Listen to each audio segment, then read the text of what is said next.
ব্রহ্মাণ্ড আজ আপনাকে বলছে আপনি এই পৃথিবীর সবথেকে আকর্ষণীয় মানুষ হয়ে উঠতে চলেছেন। যারা এখনো পর্যন্ত আপনাকে সেভাবে পাত্তা দিত না, যারা আপনাকে হয়তো অতটা ভালো নজরে দেখতো না, যারা আপনার সাথে সর্বদা অন্যকে তুলনা করত এবং আপনাকে ছোট করত, তারাও আজকে আপনাকে মুগ্ধতার দৃষ্টিতে দেখতে চলেছে। এবং আপনি যাকেই ভালোবাসেন, যার কথাই ভাবেন, তিনি আপনার থেকে যতই দূরে থাকুন না কেন, আপনার যে আকর্ষণ ক্ষমতা, তার কাছে উনি ফিরতে বাধ্য। আমরা প্রত্যেকে ঈশ্বর সৃষ্ট মানুষ।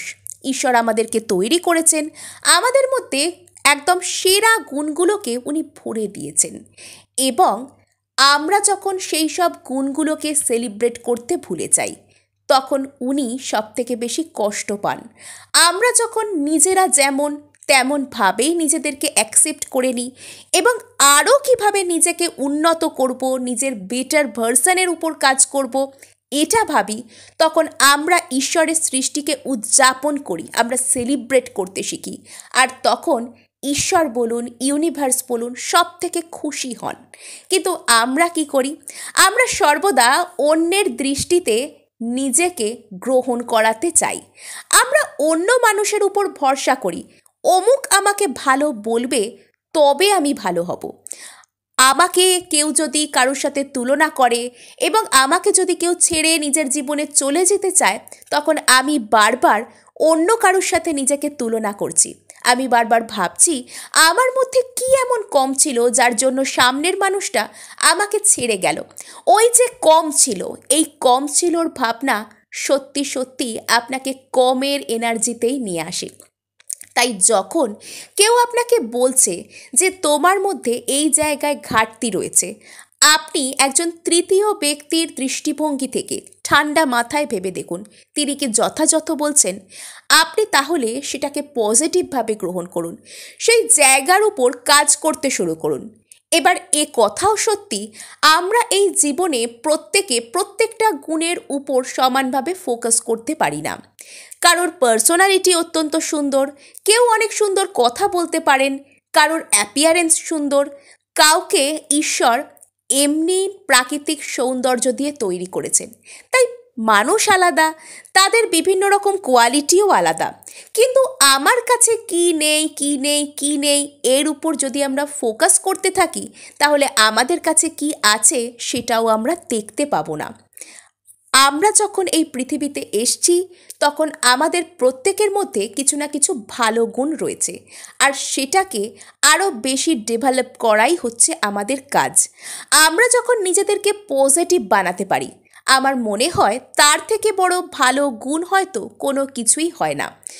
আমরা অনেকেই হয়তো দেখতে যে প্রপার বিউটি স্ট্যান্ডার্ড, সেই অনুযায়ী সবসময় একই রকম হই না। হ্যাঁ, অনেক মানুষ রয়েছেন যারা অপরকে, কে কালো, কে বেঁটে, কে মোটা, কে লম্বা, এই অনুযায়ী বিচার করে থাকেন।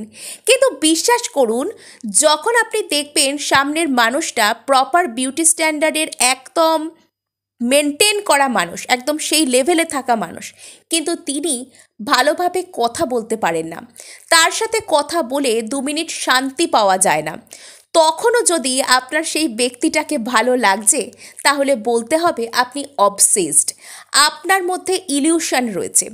সর্বদা যে কোনো মানুষকে তার পার্সোনালিটি অনুযায়ী গ্রহণ করতে শিখতে হবে। যখন আমরা এটা শিখে যাব, আমরা বুঝতে পারবো কে সত্যি সত্যি আমাদের জন্য ভালো আর কে সত্যি সত্যি আমাদের জন্য ততটা ভালো নয়। যখন আমরা নিজেদের যে পার্সোনালিটি, নিজেদের কথা বলার ধরন, কোনো মানুষের সাপোর্ট সিস্টেম হিসেবে কাজ করা, কাউকে ইমোশনালি সিকিউরড করা, যখন কেউ আমাদেরকে এসে তার কোনো সমস্যার কথা বললে আমরা সেটাকে প্রপারলি শুনতে পারি এবং তাকে কোনো পরামর্শ দিতে পারি যেটা সত্যিই তার জীবনে কাজে লাগবে, অথবা তাকে সিম্পলি সাপোর্ট করতে পারি, তখন জানতে হবে আমরা সত্যিই ভালো মনের একজন মানুষ। তাই বাহ্যিক সৌন্দর্যের প্রতি অত বেশি গুরুত্ব না দিয়ে যখন আপনি আপনার অন্তরের সৌন্দর্যের প্রতি গুরুত্ব দিচ্ছেন, তখন জয় তো আপনার কাছে আসারই ছিল। এবং যে মানুষ একবার আপনার অন্তরের সৌন্দর্য এবং আপনার যে আবেগের যে বুদ্ধিমত্তা অর্থাৎ ইমোশনাল ইন্টেলিজেন্স, আপনার সাপোর্ট করার ক্ষমতা, সেটাকে চিনতে পেরেছে, সেই মানুষ কখনো আপনাকে ছেড়ে যেতে পারেই না। আর যদি তিনি যান তাহলে ধরে নিতে হবে যে সেই মানুষটাও মোহের বশে অন্ধ হয়ে নিজেকেই নিজে চিনতে না পেরে চলে যাচ্ছে। আর এরকম মানুষ যত আমাদের থেকে দূরে থাকে ততই ভালো। এবার বলি, যখন আপনি নিজেকে সুন্দর বানাতে চাইছেন, সুন্দর বানানোর অর্থ হলো নিজের পার্সোনালিটিকে সুন্দর করা, সর্বদা পরিষ্কার পরিচ্ছন্ন থাকা, হাইজিন মেনটেন করা, ঠান্ডা মাথায় থাকা, সর্বদা রেগে থাকা, ভুরু কুঁচকে থাকা, মাথা গরম থাকা, মুখ খুললেই উল্টোপাল্টা কথা বলা, রিয়্যাক্ট করা, এই ধরনের বিষয়গুলো থেকে যখন আমরা দূরে থাকি না, তখন আমরা এমনিতেই সুন্দর হয়ে উঠি। আর যারা কোনো ব্যক্তিকে কখনো হিংসার নজরে দেখেন না, যারা কখনো অন্যের কোনো ভালো হচ্ছে দেখে কষ্ট পান না, অথবা সর্বদা অন্যের বিষয়ে ভাবা, অন্যের এনার্জির সাথে নিজেকে বারবার কানেক্ট করে ফেলা, যার তার সাথে, এটা যারা করেন না, তারা কিন্তু এমনিতেই দেখতে সুন্দর হয়ে যান। তাদের মুখের দিকে তাকালে আমরা এমনিতেই একটা মধুর হাসি দেখতে পাই, যেটা আমাদেরকে অন্য সমস্ত কিছু ভুলিয়ে দেয়। এই জিনিসটাই আপনার মধ্যে আসতে চলেছে।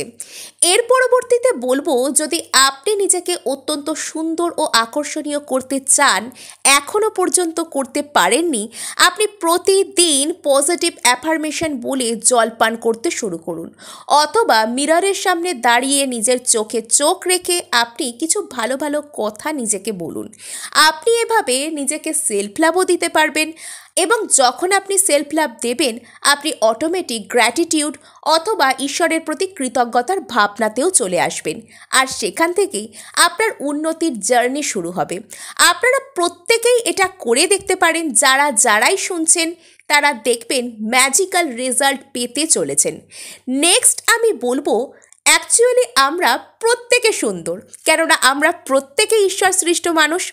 ঈশ্বরের সৃষ্টি সুন্দর না হয়ে কখনো যেতে পারে না।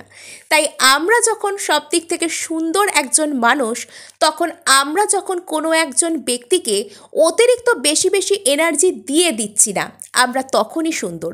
যখন সামনের ব্যক্তির জন্য আমরা অনেক কিছু করছি, নিজের সমস্ত এনার্জি তাকে দিয়ে দিচ্ছি, তখন সেই ব্যক্তি হতে পারে আমাদের হয় মূল্য বুঝবেন না, অথবা তার কাছে আমাদের ভালোত্ব, আমাদের সততা, আমাদের বিশ্বাস নেবার মতন অতটা যোগ্যতা তৈরি হয়নি।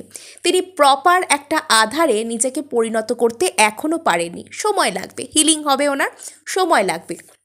তাই যখন আপনি কারোর সাথে যে কোনো সম্পর্কেই থাকুন না কেন, সম্পর্কের উপর ফোকাস না করে আপনি মানুষটার উপর ফোকাস করুন। সেই মানুষটাকে আপনি কতটা হিলিং এনার্জি দিতে পারেন, তাকে আপনি কতটা ভালো রাখতে পারেন। আপনি যখন সেই মানুষটার উপর ফোকাস করবেন, যে সম্পর্ক তো আছেই, সম্পর্ক তো হয়েই যাবে যদি মানুষটা আপনার সাথে ভালো থাকতে পারে। যখন আপনি কাউকে ভালো রাখার যোগ্যতা অর্জন করে ফেলেন, যখন কোনো একজন মানুষ আপনার কাছ থেকে অনবরত পজিটিভ এনার্জি পেতে থাকেন, তখন তিনি আর অন্য কোথাও যাওয়ার কথা ভাবতেই পারবেন না। যাওয়া তো দূরের কথা, উনি এটা চিন্তাই করতে পারবেন না। আপনার থেকে দূরে গেলে দু একদিনের মধ্যেই ওনার দমবন্ধ পরিস্থিতির সৃষ্টি হবে।